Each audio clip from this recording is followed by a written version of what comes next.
I'm Dusty, and I have been cycling for quite some time, and I live in Valley Springs, California. Right now we're getting a lot of rain, but normally California is very sunny and outdoorsy, so cycling is great. Welcome to the OhioRAAM Show.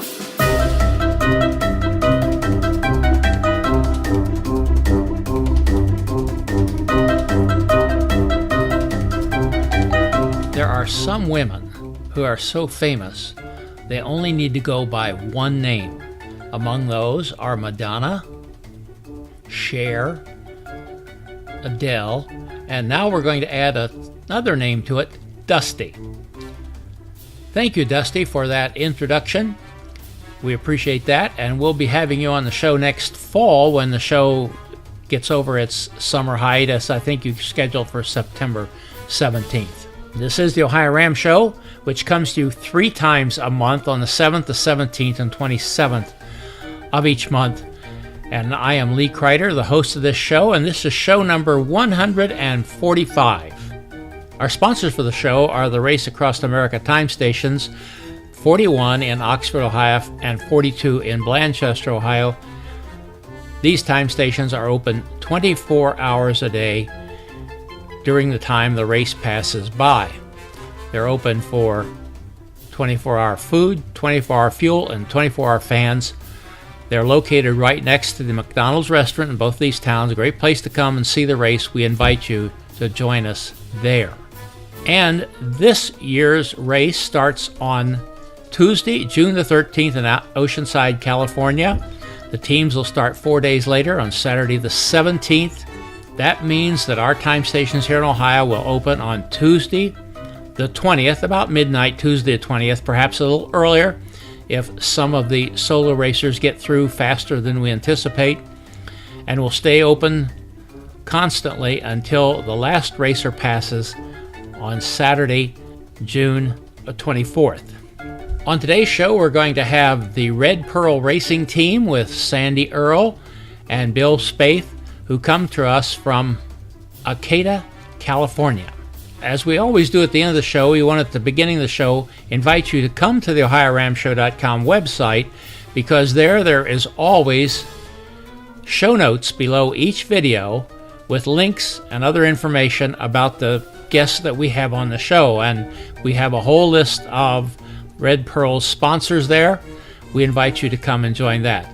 We also have had some people say, well, I'd like to see it on a bigger view than just that little screen on the website. Well, if you click on that little box on the lower right-hand side of the screen, it will become fully expanded. Also, you can watch it on your television by subscribing there to the YouTube channel. Look for OhioRAAMShow.com.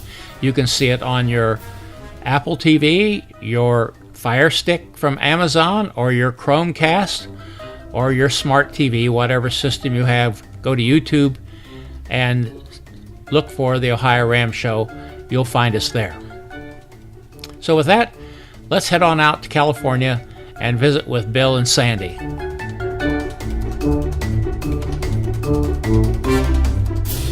Sandy and Earl, how are you doing out in California tonight? Well, we're trying to stay warm and dry. It's just another evening out here at Red Pearl Racing World Headquarters. And where is Red Pearl World Headquarters? We are in Arcata, California, the extreme northwest of California. You know, that brings up a question. My son lives in the Bay Area, Sunnyvale, and I hear people refer to that to Northern California. There's 400 miles of California north of them yet. Why do they call that northern? That's sort of mid, isn't it? It seems really mid to us. Yeah. It's a good 5-6 hour drive down to Sunnyvale from where we are, and that's, it's a bit of a distance.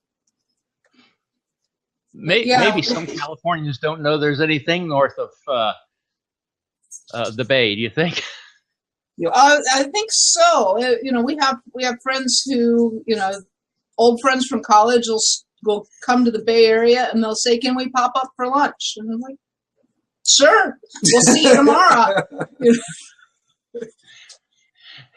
I had good friends I used to sail with. They had a very nice boat up on Lake Erie, and the wife went for sailing training somewhere on the East Coast, and they said, well, where on earth do you sail in Ohio?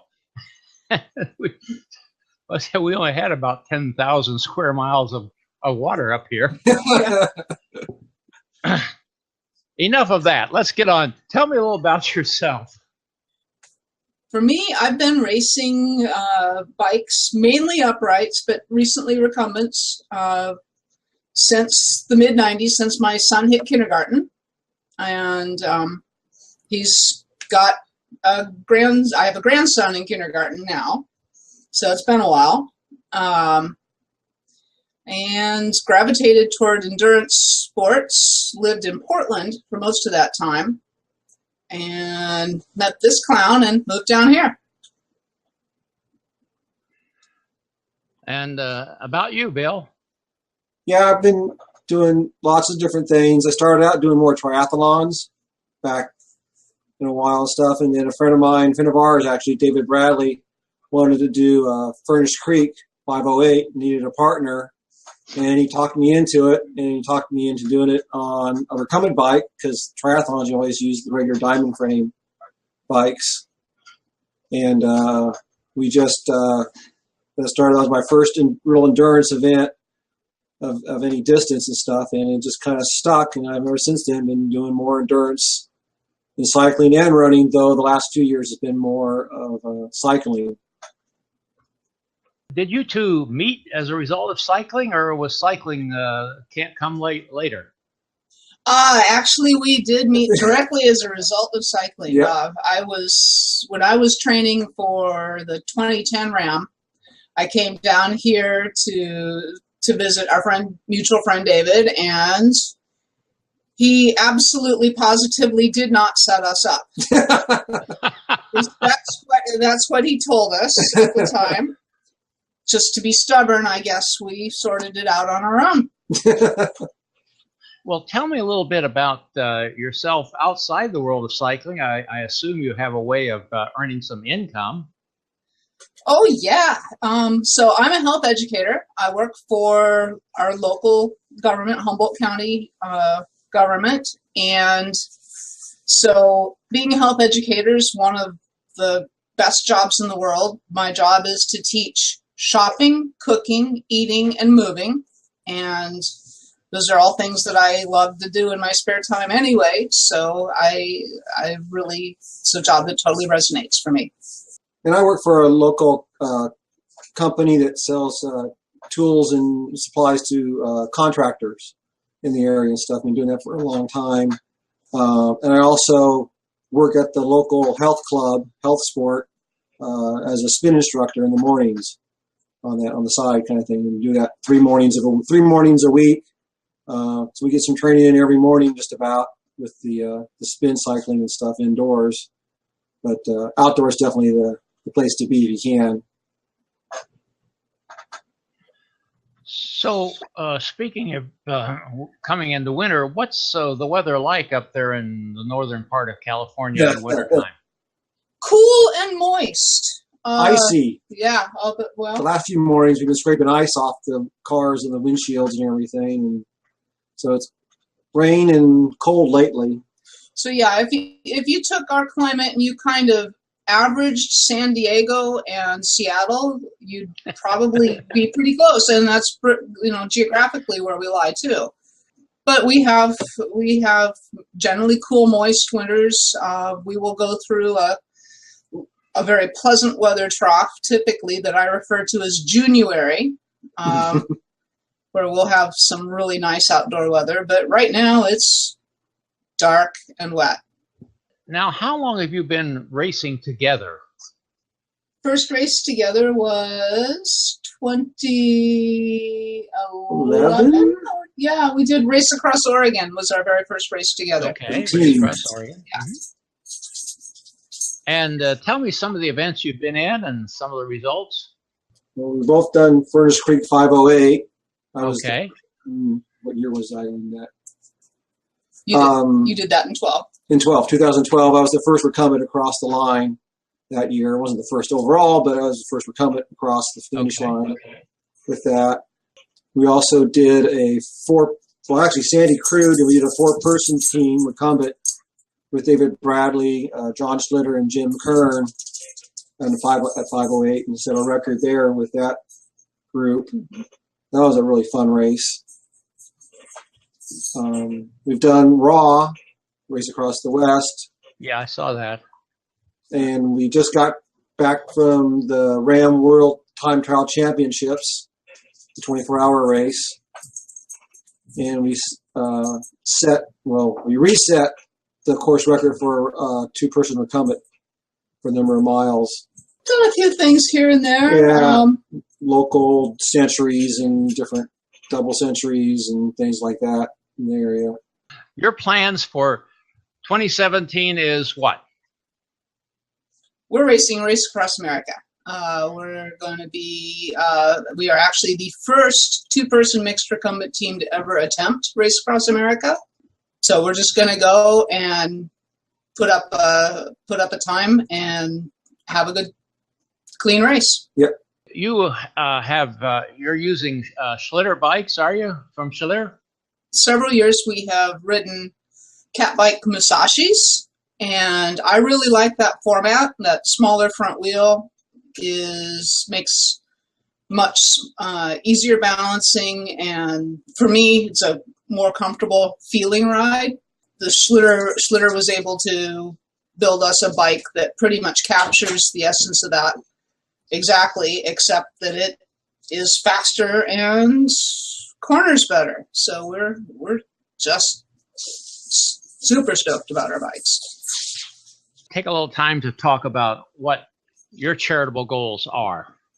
Well, so we are raising funds for a local charity, and it's called Food for People. They have a Backpacks for Kids program, and that sends food home with school children on the weekends so that they're able to eat over the weekend.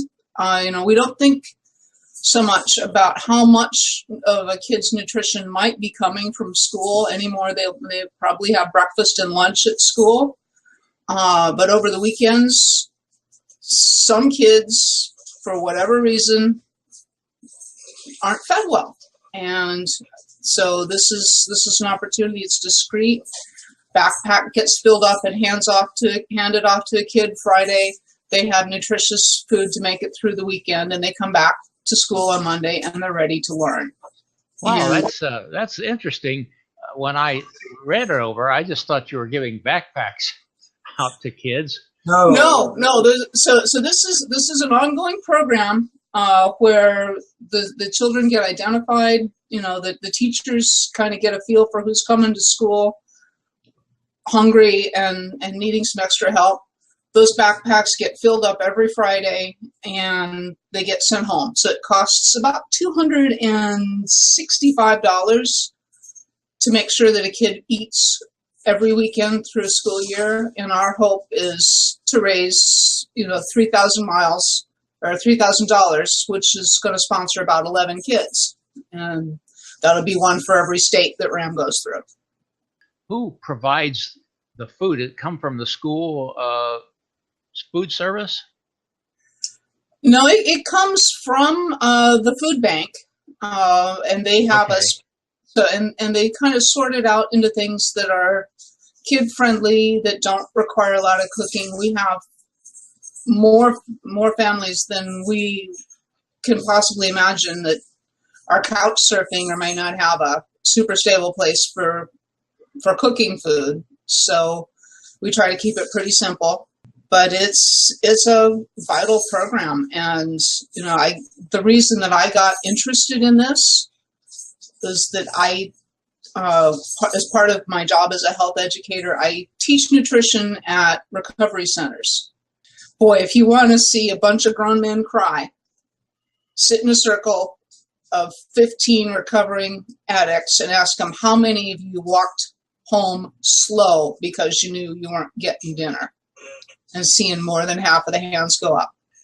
There's a real close link between growing up without food in your house, having addiction problems, having employment problems, and just not being able to be that productive person that we all want you to be.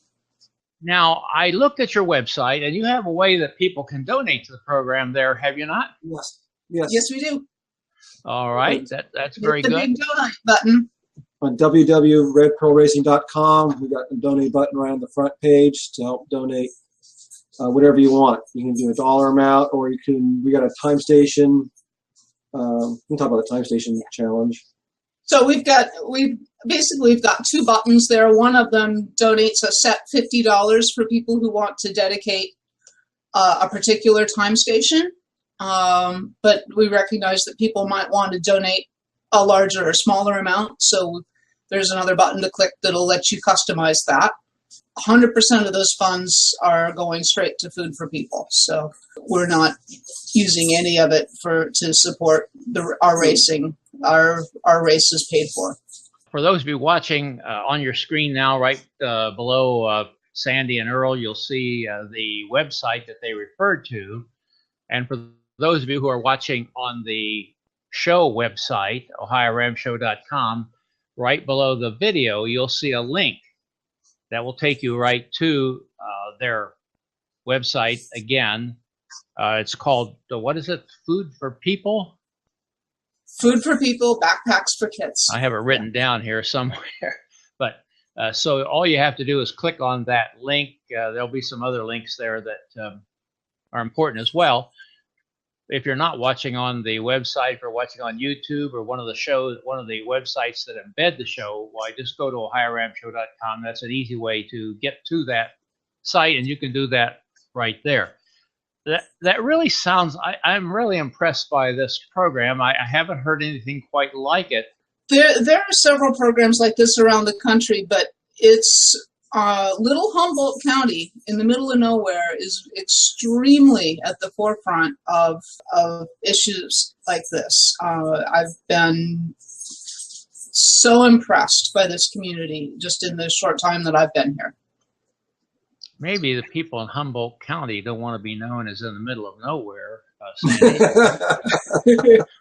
Oh no, you really do. You enjoy that isolation up there, do you? A little bit sometimes. There are some very good things about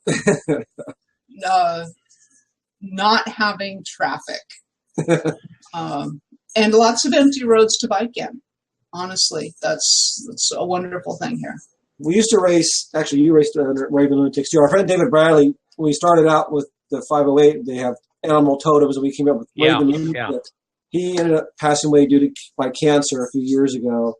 We decided that, his son is starting to get into ultra racing, and maybe he can use that as a thing. We wanted to do our own team name. And with David, we've always had a pirate kind of theme in the background of the whole thing, with a pirate flag on the support vehicle and everything. And so we tried to go off of that. Pirates of the Caribbean, they have the Black Pearl. We want to do that one so much. And then we've always liked the Princess Bride ship, and that was called the Revenge, which doesn't make any sense. And so we went, and then we got our support vehicle is a Chevy Astra that's red, and we go red, okay, we'll make it the Red Pearl. So we just kind of just evolved into the Red Pearl idea, and so we've been running Red Pearl Racing for the last 3-4 years. Hey guys, thanks so much for being here. All right. Well, thanks for having us. Yes, we really appreciate it. Oh, it's been a delight. It's been a delight, and good luck to you this year. Be safe above all things.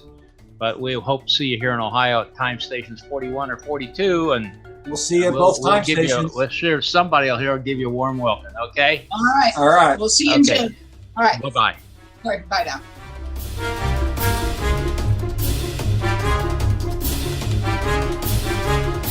Well, thanks, Bill and Sandy, for being with us. We appreciate it. We wish you well. We wish you a safe ride, as well as a very successful ride, and success for you raising a lot of money. We want to thank all of you for watching. We appreciate that. We thank all of those of you who support the show on the social media by giving us likes and shares. and mentioning us when you can, because that helps to spread the word about the sport of ultracycling, and at this season of the year, the race across America. We appreciate that. You do good for us. Thank you. Our next show will be on March 17th, St. Patrick's Day. Let's see, what could we possibly do special on St. Patrick's Day? Oh, I know. Let's have a team on from Ireland. The Galway Babes will be with us on that day. So look forward to seeing them. I'll see you in about 10 days. Goodbye. Music by Kevin MacLeod.